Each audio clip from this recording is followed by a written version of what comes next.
Judge, drop that gal now or this courtroom ends today. Lower that weapon, Chief, or your badge dies right here. The camera captured the exact moment a decorated police chief's hand moved toward his loaded gun in Judge Judy's courtroom. 28 years of authority. 54,000 arrests. A badge he wore like a crown. And in the next 8 words that left Judge Judy's mouth, all of it, gone. But here's what nobody expected. The gun? That wasn't even the worst part. What Judge Judy revealed in the next 47 minutes would trigger the largest FBI corruption investigation in California history, expose a criminal empire hidden inside a police department, and send a man who thought he was untouchable to federal prison for a quarter century. This isn't just a courtroom case. This is the story of how one sentence destroyed a predator who'd been hunting innocent people for 15 years. His name was Robert Matthews. Police chief. 6'3". 240 pounds of muscle and ego. The kind of cop who walked into rooms and watched people's spines bend. He controlled 150 officers across 6 precincts. He had the mayor on speed dial. District attorneys feared him. Judges owed him favors. And for 15 years he'd been running the perfect scam, using his badge to extort, threaten, plant evidence, and destroy anyone who dared tell him no. 47 documented victims. Over $1 million stolen. Lives ruined. Businesses destroyed. Families shattered. All because this man believed his uniform made him a god. And sitting across from him in Judge Judy's courtroom was Marcus Rivera. 38-year-old Marine Corps veteran. Purple Heart recipient. Father of 2 little girls. A man who'd survived 2 tours in Afghanistan only to have his entire life destroyed by the police chief who was supposed to protect him. Matthews had framed him. Planted $25,000 in stolen car parts in Marcus's auto repair shop. Arrested him in front of his daughters at 6 in the morning. Destroyed his business. Bankrupted his family. Cost him $98,000 fighting false charges. All because Marcus had refused to give the police chief free car repairs. One act of honesty. One moment of integrity. And Matthews decided to annihilate him. But what Robert Matthews didn't know, what his arrogance had blinded him to, was that Judge Judy had spent 3 days preparing for this case. She had FBI reports, internal affairs files, financial records showing $850,000 in unexplained income, security footage of officers planting evidence, text messages proving conspiracy, testimony from 15 other victims Matthews had destroyed. She wasn't just ready for him. She'd been waiting for someone exactly like him her entire career. And when Matthews walked into that courtroom wearing his dress uniform, every metal gleaming, his service weapon loaded on his hip, smirking at the cameras like this was all beneath him, he had absolutely no idea he was walking into the biggest mistake of his life. The moment happened 32 minutes into the trial. Judge Judy had just exposed his lies. Played the security footage showing his officers planting evidence at 2:47 in the morning. Revealed his pattern of targeting business owners who refused to pay protection money. Listed his hidden assets, 3 rental properties, a vacation home, luxury vehicles, a $75,000 boat, all purchased with extorted cash. Matthews was cornered. Exposed. Humiliated on national television. And his hand, pure muscle memory from 28 years of intimidating people, dropped to his gun. Not drawing it. Just resting there. The universal threat language every cop knows. I'm armed. I could use this. The courtroom froze. Marcus's wife grabbed her husband's arm, terror in her eyes. The bailiff's hand went to his weapon. The audience gasped. Cameras captured every microsecond. And Judge Judy, 5'1", 78 years old, absolutely fearless, locked eyes with this 6'3" police chief whose hand was on a loaded gun, and said the 8 words that would end his career, his freedom, and his life as he knew it. Chief Matthews, you just ended your own career. But those 8 words? They were just the beginning of his destruction. Because what Judge Judy said in the next 6 minutes would expose crimes so deep, so calculated, so evil, that the FBI would be raiding his house within 48 hours. Federal agents would find $340,000 in cash hidden in his garage. Documents linking him to organized crime. Evidence of a protection racket that spanned 7 years. 28 years of so-called service. Erased in 28 seconds of pure arrogance. Before I show you exactly how Judge Judy dismantled this criminal piece by piece, I need you to do something right now. Pause this video for 2 seconds and smash that subscribe button.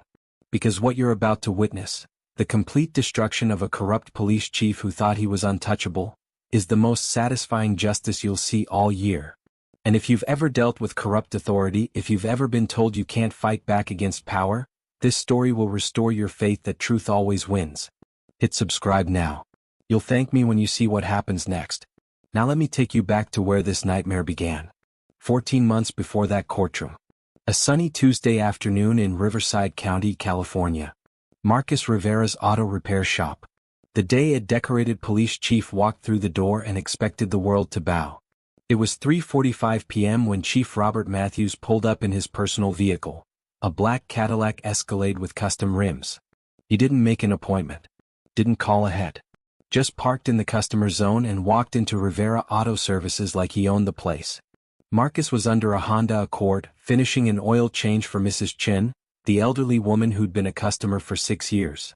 He heard the door chime, rolled out from under the car, wiped his hands on a rag and saw the uniform. Police chief. 4 gold stars on the collar. Every medal from 28 years of service pinned to his chest. Matthews didn't introduce himself. Didn't offer a handshake. Just said 5 words that would change everything. I need work done. Today. Marcus stood up, respectful but confused. The shop was packed. 3 vehicles in the bays, 2 more waiting in the lot. His appointment book was full until Thursday. He looked at the police chief and gave him the same answer he'd give anyone else. Sir, I appreciate you coming by, but I'm booked solid today. If you want to schedule something for later this week, I can? Matthew's smile vanished like someone flipped a switch. His voice dropped to that tone every cop learns, the one that's technically polite but drips with threat. I don't think you understand. I'm not asking. I need an oil change, tire rotation, full inspection. Police courtesy. Today. Now, Marcus Rivera had faced Taliban fighters in Kandahar. He'd earned a Purple Heart from shrapnel that still sat in his shoulder. He wasn't easily intimidated. But more than that, he'd built his business on one principle: treat everyone the same. Rich or poor, cop or civilian, everyone pays. Everyone waits their turn. That integrity was why his shop had 4.9 stars and 800 reviews. So he took a breath and said the 7 words that would destroy his life. Sir, I charge everyone the same price. Matthews stepped closer. Close enough that Marcus could smell his cologne, expensive, overpowering. Everyone the same? Son, do you know who I am? I'm the police chief of this county. I have 150 officers under my command. We protect businesses like yours. Keep criminals away. Make sure you can operate safely. He paused, let that sink in. Seems like the kind of relationship where you'd want to show appreciation. Marcus felt it then. That sick feeling in his gut. This wasn't a request. This was extortion wrapped in a uniform. Chief Matthews, I support law enforcement. My brother's a cop in San Diego. But I run an honest business. No exceptions. No free services. If you'd like to schedule an appointment and pay standard rates, I'm happy to help you Thursday morning, 9 a.m. The temperature in that garage dropped 20 degrees. Matthew's jaw clenched so tight a muscle twitched in his neck. His hand, the same hand that would reach for his gun 14 months later, flexed into a fist. He leaned in until his face was 6 inches from Marcus's, and his voice became a whisper that somehow felt louder than a shout. You sure that's smart? You really sure you want to go down this road? Marcus's hands were shaking, but his voice stayed steady. Sir, I'm just trying to run my shop with integrity. Matthews stared at him for 5 long seconds. Then he smiled, and it was the most terrifying thing Marcus had ever seen. Colder than any insurgent's eyes in Afghanistan. More dangerous than any roadside bomb. Because this smile had the full weight of the law behind it. Integrity, Matthews repeated like the word tasted funny. All right, Mr. Rivera. We'll see about your integrity. He turned and walked toward the door. Paused with his hand on the handle. Looked back over his shoulder. Nice shop you got here. Family business? Kids? Yeah, I saw the photos on your desk. Pretty daughters. Be a shame if anything happened to this place. To them. You know how dangerous this neighborhood can be. And then he was gone. The door chimed. The Escalade pulled away. And Marcus stood there, oil-stained rag still in his hands, realizing he'd just made an enemy of the most powerful man in the county. What he didn't know, what he couldn't know, was that Matthews had already pulled out his phone in the parking lot, was already texting his most loyal officers, was already planning the systematic destruction of everything Marcus had built. The message was 3 words: Rivera Auto Services. Handle it. Within 7 days, Marcus's nightmare would begin. Health inspectors, fire marshals, police cruisers parked outside, scaring away customers. Anonymous complaints, midnight investigations. His revenue would drop 60% in 1 month, 75% in 2 months. Employees would quit out of fear. His wife would start having panic attacks. His daughters would ask why police cars were always outside. And Marcus would realize, too late, that refusing free service to a corrupt police chief doesn't just cost you a customer. It costs you everything. But Matthews made one critical mistake in his campaign of terror. One error that would eventually destroy him in Judge Judy's courtroom. He underestimated the man he was trying to break. Because Marcus Rivera hadn't just survived war. He'd learned something in those Afghan mountains that Matthews never understood. Courage isn't the absence of fear. It's documentation in the face of it. And Marcus started documenting everything. For 97 days Marcus Rivera lived in hell. Every morning brought a new violation. Every evening brought a new threat. Health inspectors found problems that didn't exist. $2,800 in fines for safety hazards that magically appeared overnight. Fire marshals cited him for blocked exits that had been clear for 6 years. Police cruisers parked directly outside his shop, engines running, officers staring at customers who dared to enter. His business dropped from 12 cars a day to 3, then to 1, then to none. But Marcus did something Matthews never expected. He bought security cameras. 8 of them. Interior and exterior. 24/7 recording, cloud backup, motion detection. Cost him $1,500 he couldn't afford. Money that should have bought groceries for his daughters. But he installed them anyway because his Marine Corps training taught him one thing. When you're under attack, you gather intelligence. Month 3. March 17th. 2:47 in the morning. Marcus's security system pinged his phone. Motion detected. He pulled up the feed on his phone, lying in bed next to his sleeping wife. And what he saw made his blood turn to ice. 2 police officers. Officer Daniels and Officer Kruger. Matthew's closest men, his enforcers, the ones who'd been parked outside the shop for weeks. They weren't in uniform. Civilian clothes. Hoodies. But Marcus recognized their faces from the previous harassment. They were carrying boxes. Large cardboard boxes. Moving quickly toward his shop's back entrance. Marcus watched them pick the lock, a skill no honest cop should have perfected. Watched them disappear inside his shop. His business. His livelihood. He wanted to call 911, but who do you call when the people breaking in are the police? So he just recorded. Watched. Documented. His hands shaking so badly he could barely hold the phone. 12 minutes later they emerged. Boxes empty. They looked around, checked for witnesses, then jogged back to an unmarked vehicle parked 2 blocks away. Marcus saved the footage to 3 different cloud services. Downloaded it to his laptop. Burned it to 2 DVDs. He didn't know what they'd planted, but he knew it was bad. 4 hours later he found out exactly how bad. 6 a.m. Boom. Boom. Boom. Battering ram against his front door at home. Police. Search warrant. Isabella and Sophia, his daughters 11 and 8 years old, screaming from their bedroom. Elena, his wife, sobbing, grabbing the girls. And Marcus, hands raised, being thrown against the wall of his own living room while officers swarmed through his house like an invasion force. 12 officers. Full tactical gear. For 1 auto mechanic. For 1 Marine veteran who'd never committed a crime in his life. Chief Matthews wasn't there. Of course not. He was too smart to show his face. But his second-in-command, Lieutenant Briggs, was leading the raid, and the smile on his face told Marcus everything. This was personal. This was revenge. This was the price of saying no to a police chief. They found exactly what they'd planted. $25,000 in stolen catalytic converters. High-value items, easy to move, impossible to trace. Hidden in the back storage room where Marcus kept spare parts. Perfectly positioned. Perfectly planted. Perfectly fake. You're under arrest for receiving stolen property, operating a chop shop, criminal conspiracy. The handcuffs bit into his wrists, the same wrists that had held rifles defending his country, that had worked 16-hour days building an honest business, that had hugged his daughters goodnight every single night. And through his front window, Marcus could see his neighbors watching. Phones out. Recording. His daughters' faces pressed against the glass, tears streaming down their cheeks, watching their father, their hero, being put into the back of a police car like a criminal. The media arrived within 30 minutes. Because of course they did. Matthews had tipped them off.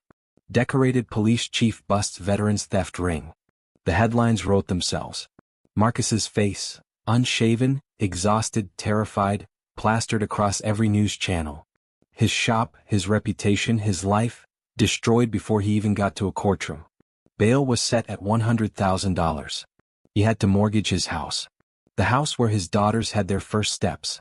Where he and Elena had celebrated 14 anniversaries. Gone. Collateral for freedom he should have never lost. But Marcus had that security footage.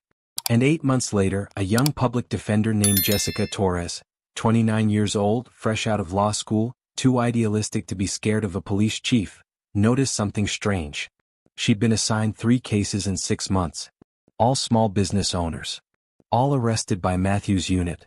All with planted evidence found in suspiciously similar circumstances. She started digging. Found the pattern. Found the corruption. Found Marcus's security footage. And she found something else. Something huge. Judge Judy's producers looking for the perfect case to showcase justice against authority. Hold on.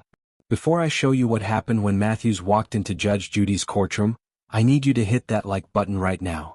Because what you're about to see is the most satisfying destruction of a corrupt cop in television history. And if this story has you angry about what Matthews did to Marcus, if you're waiting to see this man pay for his crimes, that like button is how you tell YouTube to show this story to millions more people who need to see that justice is real. Hit it now. We're about to get to the good part. The courtroom doors opened at 9:15 a.m. Pacific Time. Cameras rolling. Audience packed with Marcus's supporters. 23 people who'd driven 6 hours to stand with him. And then he walked in. Chief Robert Matthews. Full dress uniform. Every metal gleaming under the studio lights. Service weapon on his hip, loaded as always.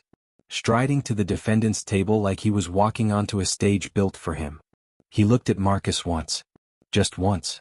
A smirk playing at his lips. The look that said, "You think this matters? You think some TV judge can touch me?"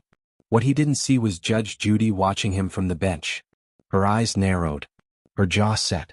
A 200-page file open in front of her containing everything. His financial crimes. His pattern of victims. His planted evidence. His protection rackets.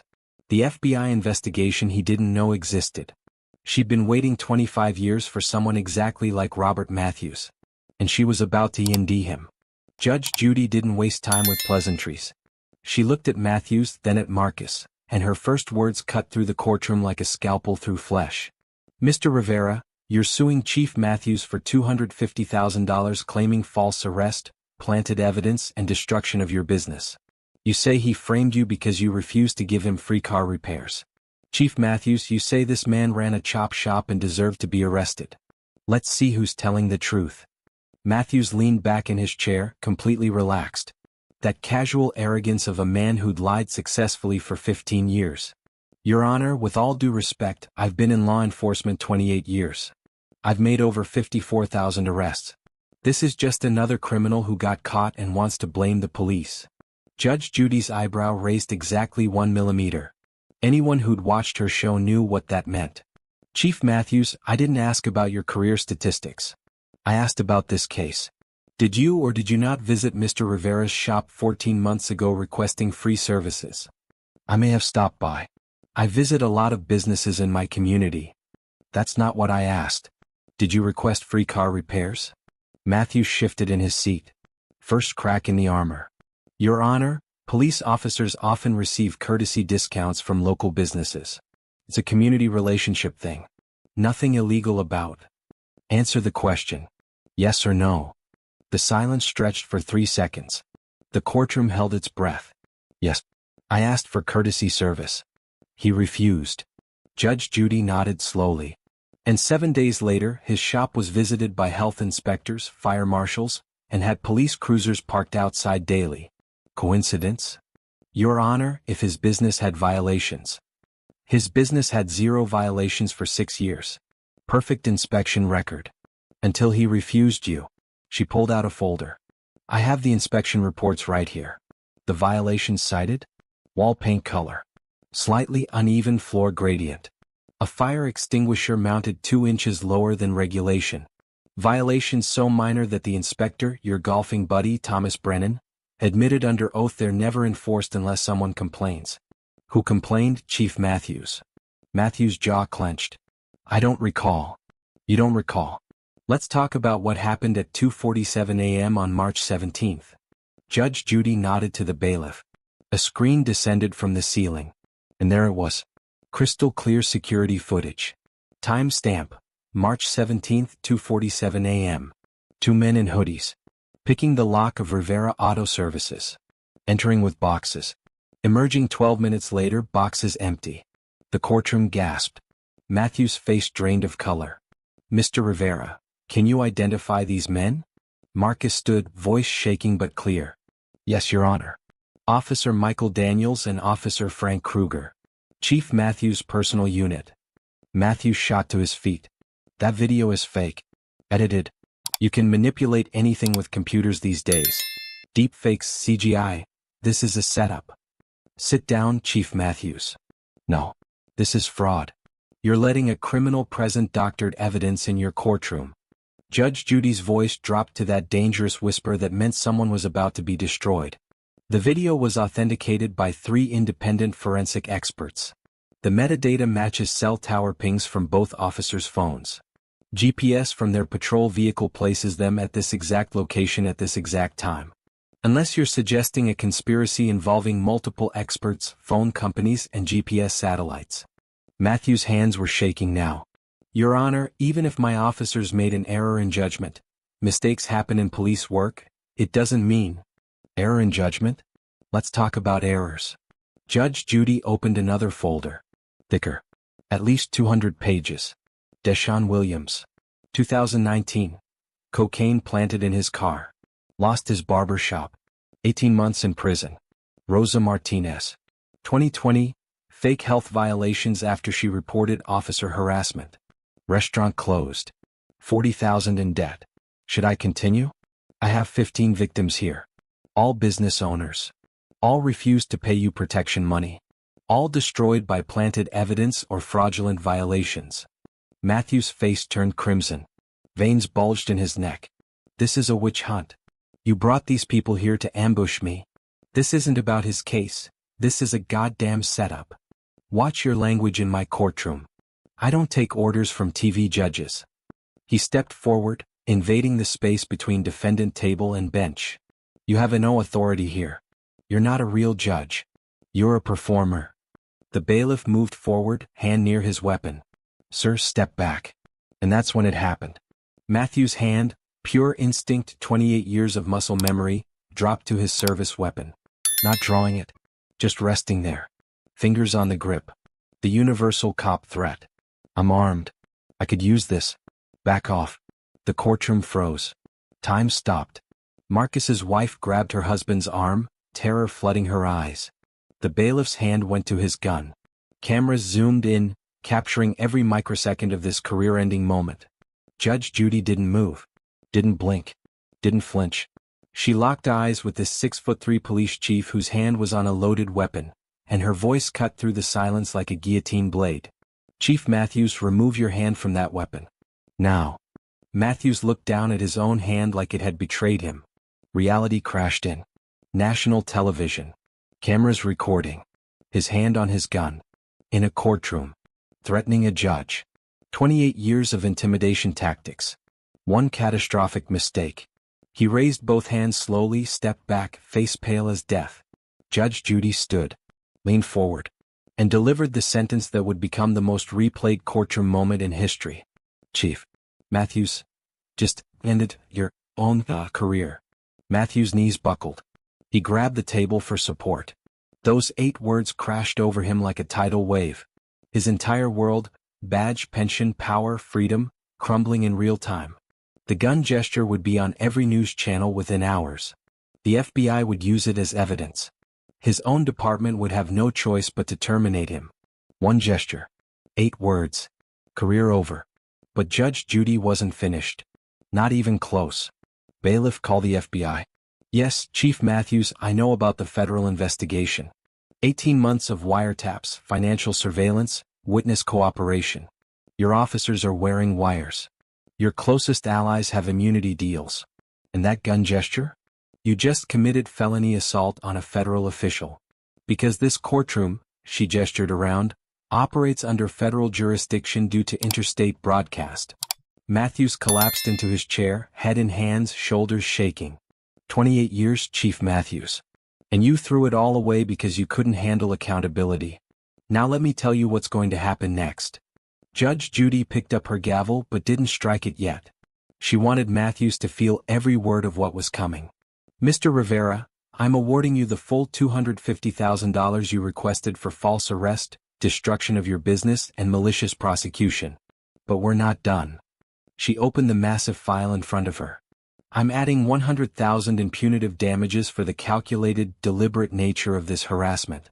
I'm adding $50,000 for emotional distress to your family, because your daughters watched their father dragged out in handcuffs for a crime he didn't commit but your officers did. Total to Mr. Rivera, $400,000. But here's what makes this special, Chief Matthews. I'm ordering you to pay an additional $1.2 million to be distributed equally among the 15 other victims sitting in this courtroom. Every business owner you destroyed. Every life you shattered. Every dream you crushed because they wouldn't bow to your extortion. Matthews' lawyer shot to his feet. Your Honor, that's $1.6 million total. That's excessive. We'll appeal. Appeal all you want. The judgment stands. And you know what's beautiful about that number? 1.6 million. That's exactly the value of Chief Matthews' unexplained assets. 3 rental properties. Vacation home in Tahoe. 2 luxury vehicles. The boat. All purchased with money extorted from honest people. Poetic justice. The gallery erupted in gasps and whispers. Marcus pressed his hand to his mouth, tears streaming down his face.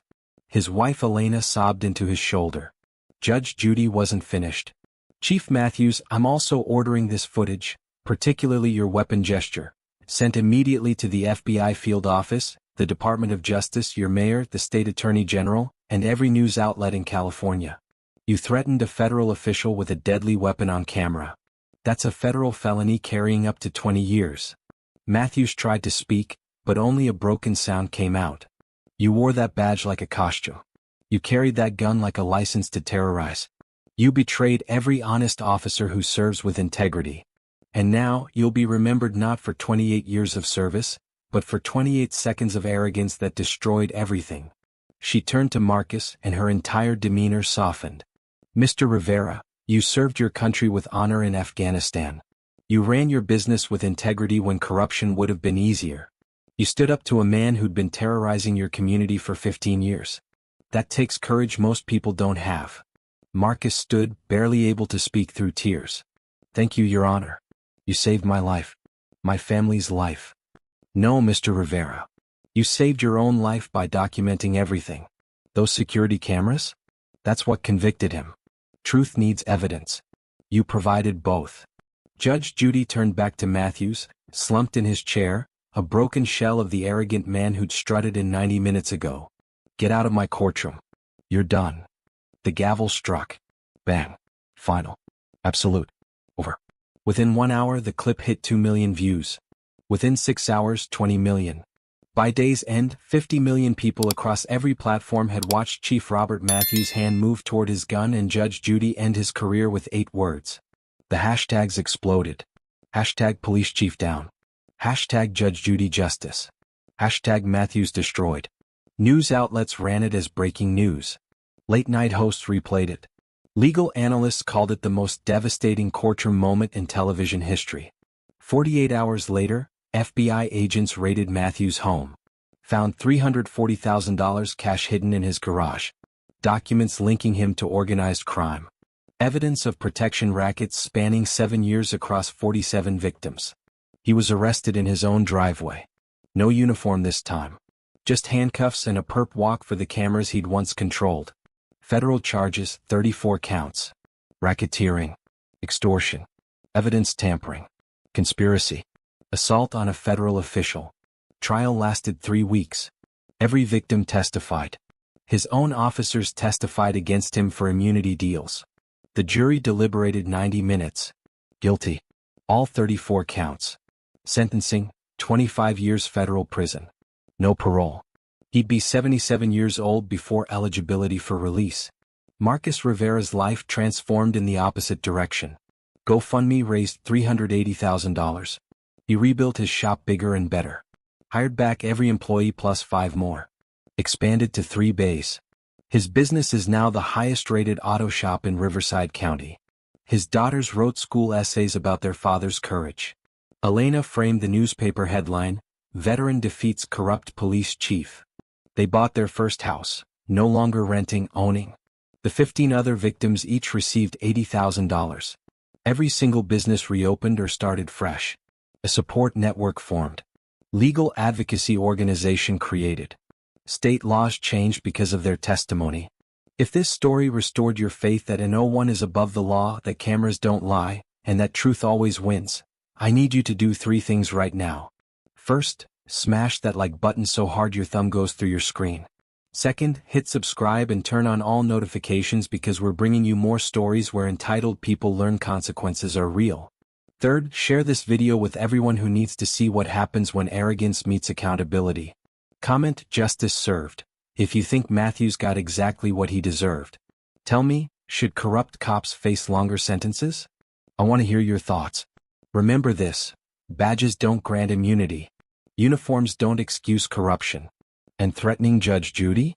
That's a one-way ticket to federal prison. Chief Robert Matthews learned what every bully eventually learns. Eventually, inevitably, someone stands up. Someone fights back. Someone says no. And when they do, the fall is long, hard, and permanent. 28 years of power. Destroyed by 8 words. Thanks for watching this story of justice, courage, and the moment a corrupt police chief's world ended on live television. I'll see you in the next video where another entitled person discovers that cameras, evidence, and judges who don't play games will always destroy corruption. Don't be a Matthews. Don't abuse power. Don't threaten judges. Because justice? It's not just coming. It's already here. And it's got your number.